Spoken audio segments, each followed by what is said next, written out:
আমাদের এই হাইপোথিসিসের সোর্স, আমরা কোথা থেকে হাইপোথিসিস পাবো। সেখানে এখানে দেখো কতগুলো কথা। হাইপোথিসিস কি বলেছে, দেখো research hypothesis are generated from varieties of source. Research hypothesis varieties of source থেকে জেনারেট হতে পারে, such as theoretical conceptual framework.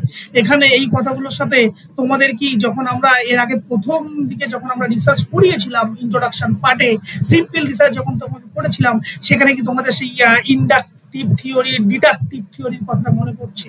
হ্যাঁ, এখানে দেখো সেই কথাটা, যেমন এখানে যেমন এই যে একটা ছক দেখো, থিওরি কোনো একটা পার্টিকুলার স্পেসিফিক থিওরি থেকে তুমি যখন হাইপোথিসিস নিচ্ছ, স্পেসিফিক হাইপোথিসিস ড্র করছো, সেই মতো করে রিসার্চ করছো, করার পরে একটা অবজারভেশন করছো, করার পরে তুমি কি করছো, হাওয়াতে একটা থিওরি স্টাবলিশ করছো।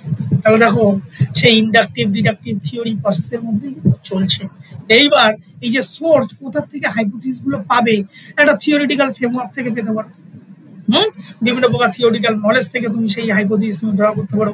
প্রিভিয়াস রিসার্চ, কি ধরনের রিসার্চ হয়েছে, সেই রিসার্চ থেকে তুমি একটা ডাইরেকশন পেতে পারো। হ্যাঁ, রিয়েল লাইফ এক্সপিরিয়েন্স, তুমি বাস্তব এক্সপিরিয়েন্স থেকে তুমি একটা অ্যাজাম্পশন করে নিতে পারো, বা বিভিন্ন প্রকার একাডেমিক লিটারেচার, সেখান থেকে তুমি একটা ডাইরেকশন করতে পারো। মূলত এই দিকগুলো থেকে তুমি রিসার্চের এই যে হাইপোথিসিস গুলোকে যখন ড্র করবে বা হাইপোথিসিস গুলো যখন ফর্মুলেট করবে, তাহলে এই জায়গা থেকে তোমার মধ্যে একটা ডাইরেকশন তুমি পেতে পাবে, যেখান থেকে তোমাকে সেই রিসার্চের হাইপোথিসিসটাকে ফর্মুলেট করতে হবে। ক্লিয়ার?